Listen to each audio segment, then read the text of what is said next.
You see all 12 corps coming back on the field, and they just did an outstanding job tonight.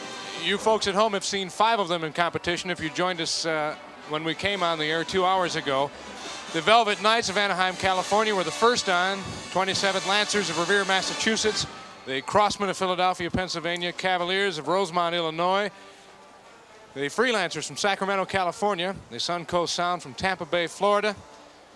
And the Spirit of Atlanta, Atlanta, Georgia. Those are the corps that you did not get a chance to see, but they're coming back on the field right at this moment with the other 5 that you did see, all of them performing here. And this is goosebump time when you see this spectacle of color coming back. And we call it a retreat, but it's not really a retreat. It's the award ceremony. And it to our way of thinking in the drum corps circle, certainly matches up with the Olympics in terms of the spectacle and the grandeur of it all. These kids have all worked very hard to get here tonight. The other performers that you did see, the Madison Scouts, the Santa Clara Vanguard, Phantom Regiment, Blue Devils, and the Garfield Cadets of Garfield, New Jersey. Richard, that's got to make you feel good to see that when they come back on the field. Very impressive sight. Very impressive sight. We're going to go back down now to Chris Allen, where he is going to speak to one of the men who helps get the drum corps around and make the Madison Scouts what they are. Chris? Scott Stewart is the director of the Madison Scouts. Scott, let's talk a little bit about the logistics of drum corps. One of the most asked questions is, what kind of a budget does a corps like the Madison Scouts operate on? Well, any world-class drum corps is going to operate on a budget of $150,000 on up. Where, $150,000, where does the money come from? Well, first off, $150,000 is just the beginning. It could go way up from there. It comes from appearance money, from the sale of souvenir items, from the drum corps shows that we run ourselves. The members kick in a bit of the money. We run fundraising projects, and the list goes on and on. Does it ever end? No. You not only run the business end of the corps, but you are also kind of a program manager, hiring staff and things like that, right? Right, correct. Where do you go to look for staff? Well, we're kind of unique in that we look within for the most part. I guess I feel that our people that have developed through the corps, I get to know them, I get to see their potential, their capabilities, and they understand what the Madison Scouts is all about. So we basically look within to develop our people. At this point, 17 of our 20-member staff are alumni of the Madison Scouts. That's pretty amazing. How many miles did the corps travel this summer? About 12,000. How many shows were you in? 50 appearances. What's that do to the kids involved? What we try to do is give them a great experience, and I think what happened this summer is everyone had one, so it was a good one for us. Can't say much more than that. Drum corps is a great experience for everybody, Steve. Oh, Chris, we will second that emotion. Both of us having done it for a while. It's almost a shame that you have to put a score on these performances and have to declare a winner. And I know you feel very strongly about there being no losers, Richard. Oh, absolutely. I think that what happens is that one drum corps gets the highest score, but I think everybody wins. I think there are no losers in a drum corps contest. Every kid gets the opportunity to do the best he possibly can, and if he comes off the field feeling that he has absolutely done the best he can do, and that corps feels it's done the best it can do, it wins. It doesn't make any difference what the score is. You've definitely accomplished something when you feel that way. Absolutely. Absolutely. The thrill of the performance, the thrill of being here, that is all a part of it. That, I think, is one of the great things about this activity, is it enables everyone to perform to the best of their ability. You don't have to have a considerable amount of talent, just as long as you use that talent to the best you can. We look down at the field, we see the color guard generally in the front. You're looking at the Freelancers, Sacramento, California right there. The Division II champion Florida Wave from Greater Miami playing all the corps on the field as they take their rightful place here. This is a very, very tense moment. Boy, I remember what it felt like when I was out there on that field as a kid, and you would sweat bullets just standing there waiting to see how you did. Waiting to hear the number that was assigned to your job. We've gotten in philosophical chats and past broadcasts with Maynard Ferguson and Rita Moreno and other co-hosts about the idea of assigning scores to these performances. But really, Richard, the scoring is a motivational factor. it's what helps push the performers, I think. Well, actually, what it does is give you something to shoot for. It sets a standard. And I think if you look at it from that point of view, it's a good thing. Because there should be a standard that's set and only to be broken by another standard. And that's what's happened today. I think when you heard well,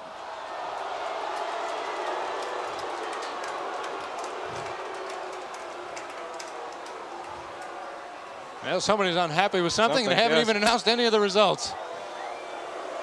I don't know what happened. I think they took the Velvet Knights lawn chairs away.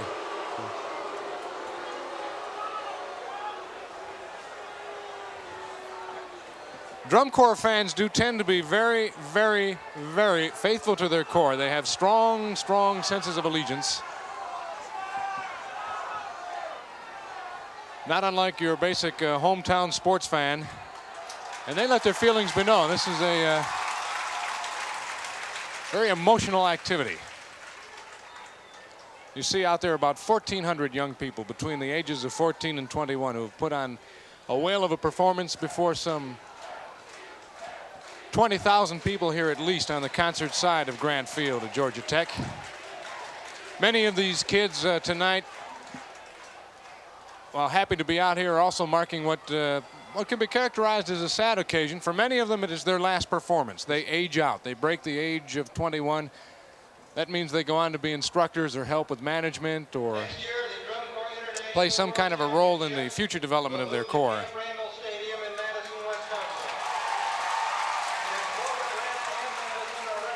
In a sense, this is graduation night. Exactly.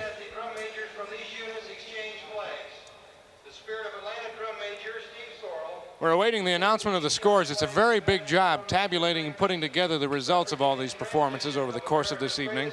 You see on the front sideline the drum majors and the leaders of the respective units waiting. We have a presentation of the colors. What's happening here is the Spirit of Atlanta Color Guard is presenting the DCI flag to the Madison Scouts. The championship is going to move locations. Next year at this time, we'll be talking to you from Madison, Wisconsin. Last year it was in Miami, Florida. It moved to Atlanta this year.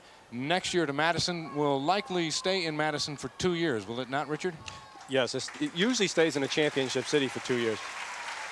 The logistics of moving it every year are just too great. This contest has been held in Denver, Colorado, Birmingham, Alabama, Montreal, Whitewater, Wisconsin. They do try to move it around the country. As we said, we have 4 corps out there from California. We have a couple representing the East, 27th from Boston, the Crossmen from Philadelphia, Garfield Cadets from New Jersey, Madison Scouts, Phantom Regiment, Cavaliers from Rosemont representing the Midwest. And the South. Atlanta and Suncoast representing the South. So everybody represented here.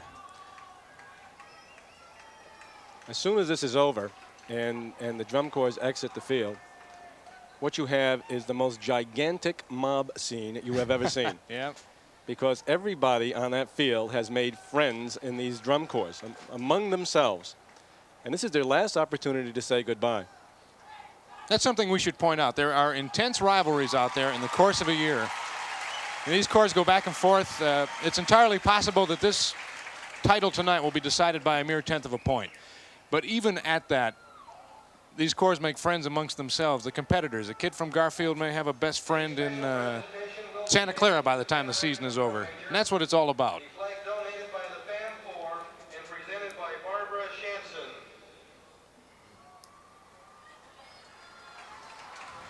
Still a series of presentations being made. We'll run through the basic mentality of the scoring for you again. It's done essentially on a scale of 100. There has been a change this year, whereas before it was almost a punitive type of judging, whereas they would take away a 1/10 of a point for a mistake, and it was almost a negative approach.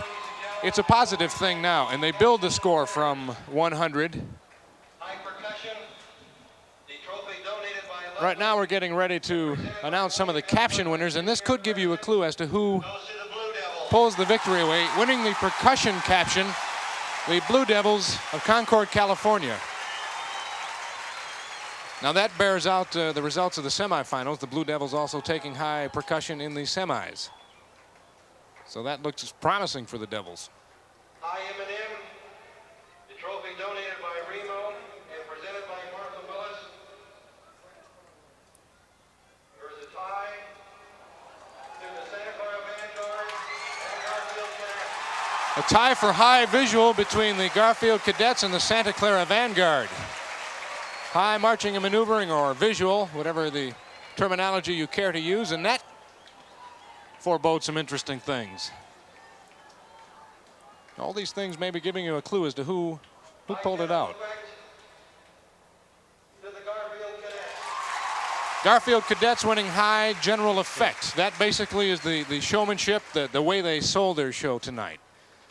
That's a very important caption. You've watched the 5 corps at home, folks. Why don't you make your own listing, and here we go with the scores and see how you do. And presented by Steve Edelson to the Blue Devils. I think that was the award for high brass to the Blue Devils.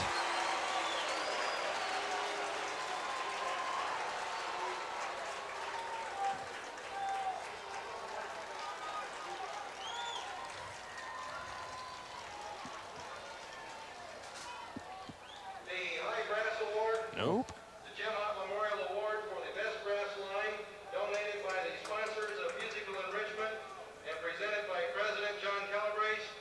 We have a 3-way tie. Santa Clara, the Blue Devils, and the Garfield Cadets. This is really getting very interesting. Well, that is the brass award this time around, and 3 corps have it.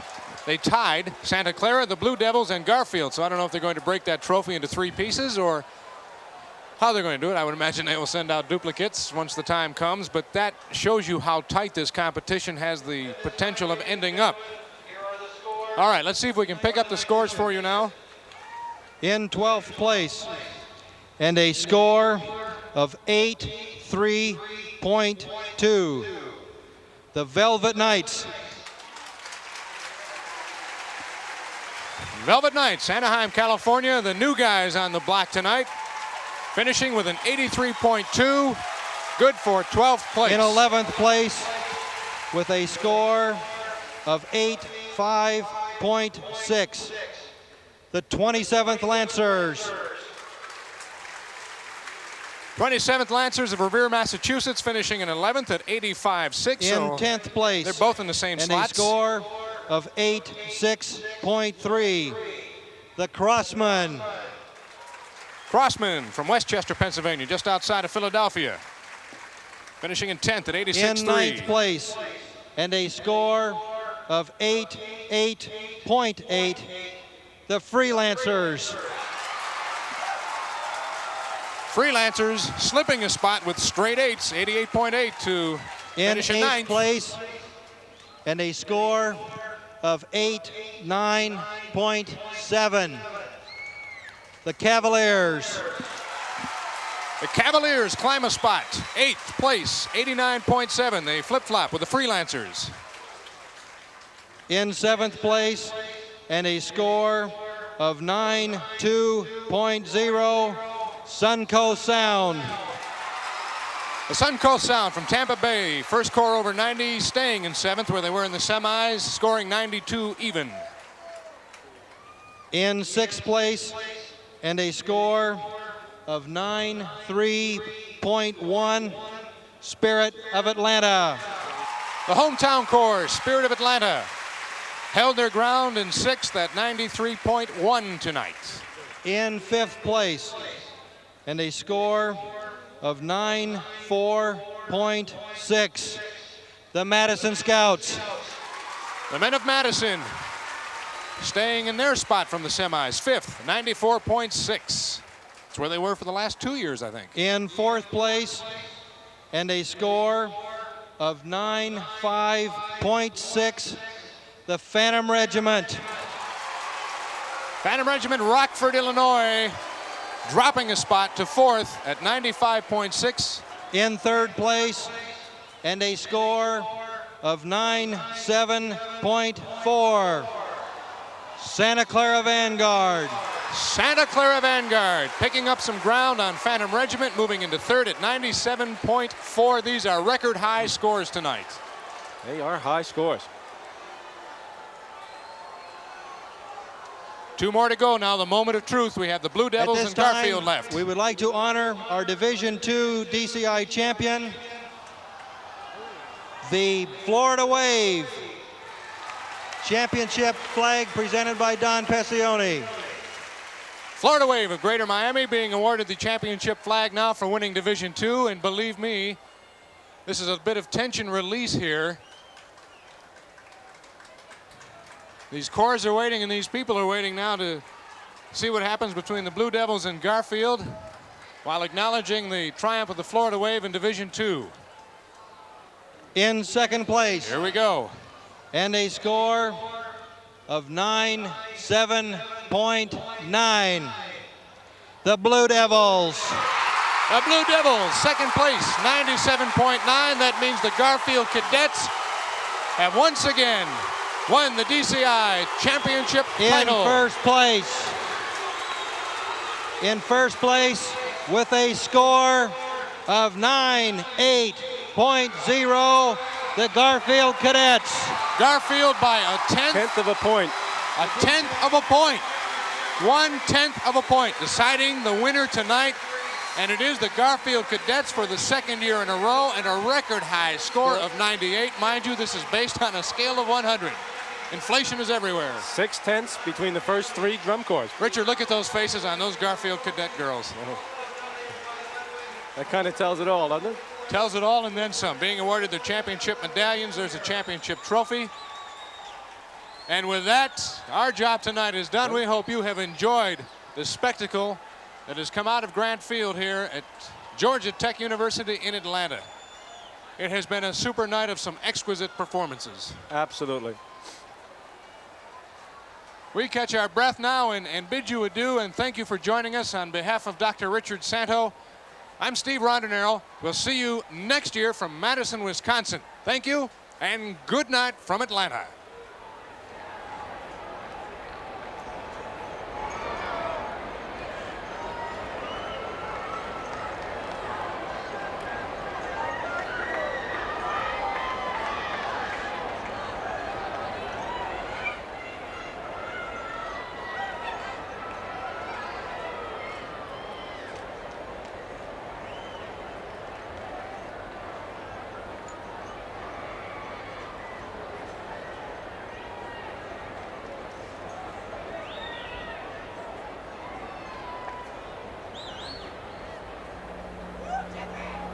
Presentation of this program is made possible in part by a grant from the Cook Group Companies, Bloomington, Indiana.